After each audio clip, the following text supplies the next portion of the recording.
Okay. Judgment Day. Yeah, it looks like we're gonna get through a whole docket We're gonna tonight. get through a whole docket. Impressive. Yeah. Okay, so this is um Minty Belmont of our server. This is their June Egbert fic.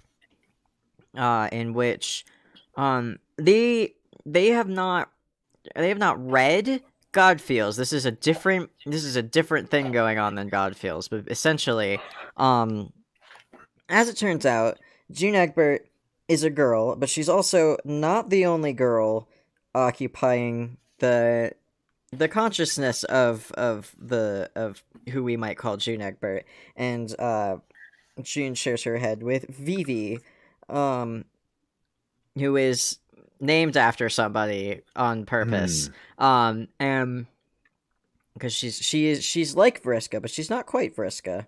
Yeah. She's somebody else. I take.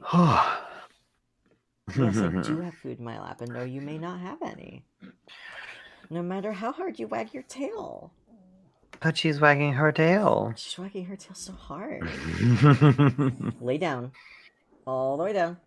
That's how you get the food. By wagtail. By wagtail. Okay. Guys, what we got for this tags? We've got, okay, so we're at chapter 9 of 21, so we're like just over a third of the way through. We've had some depressing shit, but recently she hasn't picked a first name yet. It's Egbert at the moment, but it looks like we have another interlude chapter in which Vivi and Egbert take a moment to relax and see how everyone else is handling the news about gender happened in the last chapter. Yeah. I guess we're doing. So we have. What do we have? Vivi has narrative focus, and then we have Dave and Carcat, and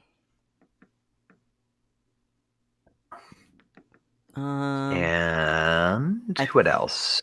I think Vivi's. Is Vivi talking, or is it? No, I think it's just no. Dave and Carcat. It's just narration, and yeah, and there's a couple of June. Well, Egbert, whatever, to be named later. Because I know it's not June in this one, but Egbert, female Egbert. There's a couple lines of that, and then there's some Rose and Kanaya. And then a dark line. I'll do Kanaya, June, and Carcat because I hate my voice. If Anna doesn't mind doing the VV narration. I am always happy to do Vriska stand-in. That's what I figured. And then I'll do and Dave. while I was going to say, while I do like doing Vriska, I don't think I can do Vriska for a full fic right now. So, all right, let's do it. All right. Oh, and we don't have. Sorry, I think that this, the like the second paragraph down after VV pull narrative focus, I think that's a June line. I think there's a little bit. There's like one June line, and then there's one VV line. Okay. And then it goes to Oh David Carcat. yeah. Okay, cool. Thank you. Yeah. We don't have to follow just me and Redacted now, do we? Let's see if I've still got it. I pull my focus inwards. I find myself at the computer desk in Redacted's inner house and pulled up a few bits of software and there, a command prompt. Let's take a look at what Carcat and Dave are doing, huh? Vivi, pull narrative focus to Dave and Carcat. It's almost too easy. The windows of our focus change and twist back into the insides of Redacted's house. Carcat is baking? Wow, really? I never would have guessed. Hasn't he always been a baker? He's made a few sticky buns for us over the past few months when I was feeling like shit. Has he? I don't remember that. It's not exactly relevant, is it? Anyway, shush, they're talking. Dave bursts into the house and frantically looks around. Carcat is pulling out 2 pans stacked on top of each other with round indents. I don't know what this is. The pans get thrown out of his hands and clatter to the ground. Dave shouts Carcat's name and he looks a little mad. Sweet fucking Christmas, Dave. You scared the shit out of me. Now I have to start all over on these cake pops. Where's the fire? Are you okay? Redacted summoned another tornado. I guess maybe not Redacted, or maybe yes, Redacted. I guess there's maybe more people in her head? Yes, she summoned another tornado. I saw. They're usually short-lived, though, so I continued baking and prayed that it did not move this way. Oh, you weren't scared. Dave, no offense, but I was her ride to Dr. Bright's office to make sure she went the first time. I saw the tornado, and I've already had several panic attacks about it. But at this point, I'm just resigned to the fact that one day I will die in one of them. That's kind of fucked up, man. Yeah, it kind of is. We gotta work on that one, hun. Yeah, well, she's my friend, right? At least I think she is. There's two of them? Yeah, about that. So apparently Redacted has like a brain ghost Vriska inside of her. Carcat blinked. I don't know why they keep calling me that. I'm not Vriska, at least not in the way they think. What else is a 15-year-old supposed to do if she watches her body turn into something that she doesn't like and doesn't have the appropriate vocabulary to describe how she feels, and all the language she finds online is incredibly negative and leans toward it being mental illness? Why, she takes all the dysphoria, anger, and emotion she feels and shoves it away and makes me. 2009 was a bad time to be a trans kid on the internet. Somehow, I am not surprised. Wait, really?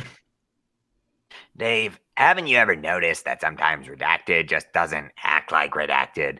And sometimes she just forgets about things out of nowhere, like 5 minutes later, and then her entire vibe is different, and she's so much more aloof.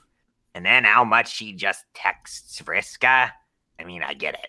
Vriska was a huge influence in her life. Vriska was a huge influence in all of our lives. Of course, she has a Vriska living in her head. Huh. Yeah, hell, sometimes I hear Vriska saying something in my mind some days. Okay, dude, you can't just drop something like that on me. Am I dating Vriska too? Oh, no. Fuck no. Thank Jigus no. It's just memories when I'm alone with my thoughts. Ahem, aren't you forgetting something, Dave? Oh, right. So, like, Yeah? you know that secret I told you when we were back on the meteor? Yeah, the thing about going God tier changed parts of your body, too.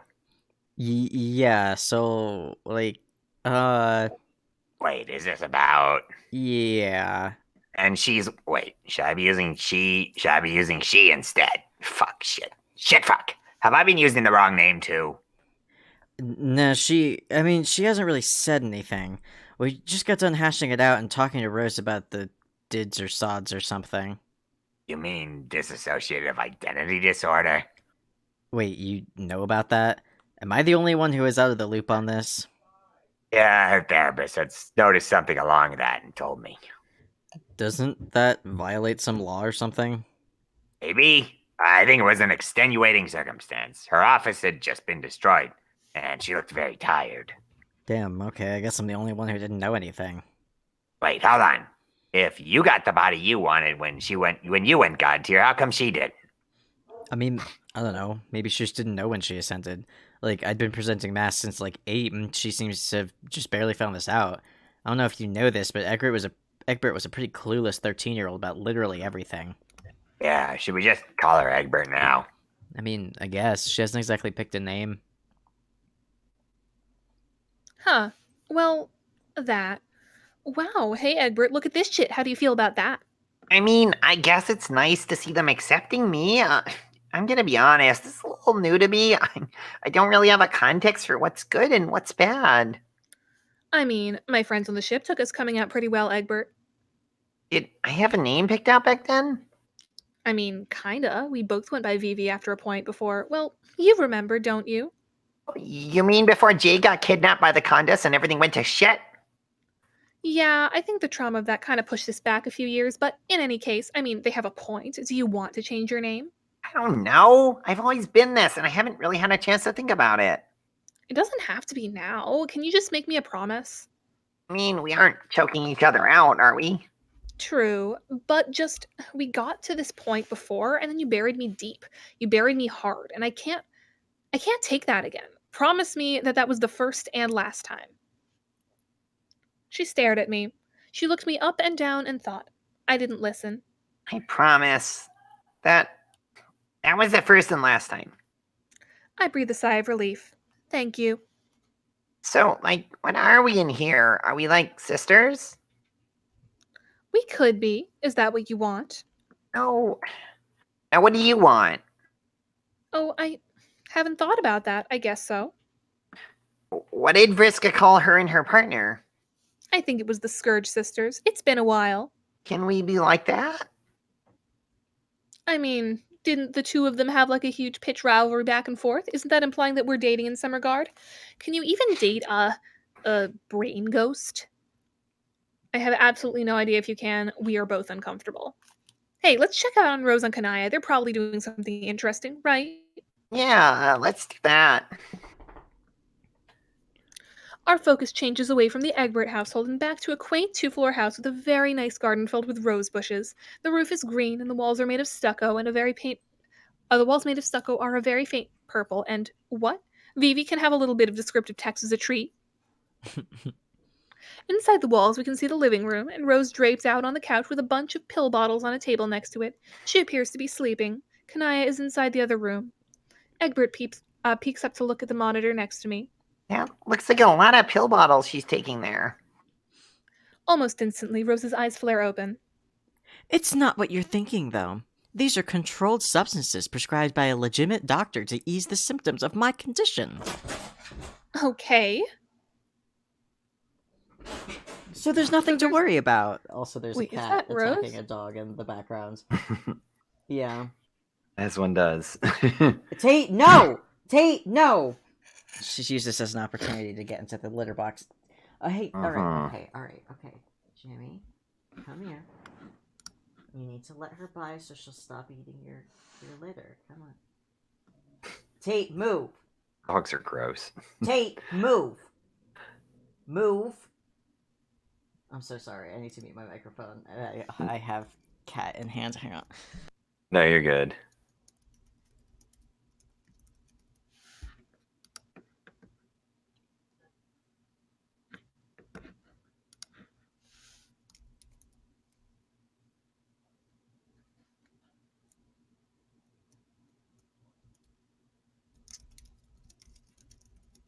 Are we, I Okay, think I'm we're back, waiting. sorry. Yeah, I was gonna say I think we're just waiting. Okay, cool. Everybody's back in everybody else's spot, and nobody's scratching at anybody else. Nobody's heads in any litter box. We're all good. Nice. Yes, you're a big baby, and you didn't deserve to get yelled at, Tate. Okay. So there's nothing to worry about. Kanaya comes in from the other room. Rose, dearest, who are you talking to? Rose stops and rises from the couch, and she looks around. I could have sworn I heard redacted in the room just now. No, that was me, I think. Oh, I'm sorry. Yeah, that is you. Go for it. I could have sworn I heard redacted in the room just now. No, I believe she is with Dave and Roxy right now. You just got off the phone with them. They'd called to ask you about multiple personality disorder, remember? Kanaya, can you say redacted? Redacted? I see. What is the matter? Can you not hear it? Kanaya stared at her and cocked her head. I do not hear anything. There is a void player nearby. Roxy? No. I do not recognize this one. But there's the feeling. A strange feeling that I can't quite put my finger on. This isn't right, Kanaya. This isn't right.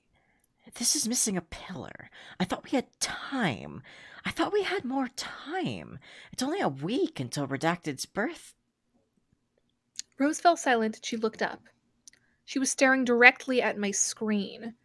Hey, let's pull away! The focus leaves the Merriam household and I pull it back to us. I pull back outside to find Egbert's phone is ringing, and it's Rose calling. She picks it up for me.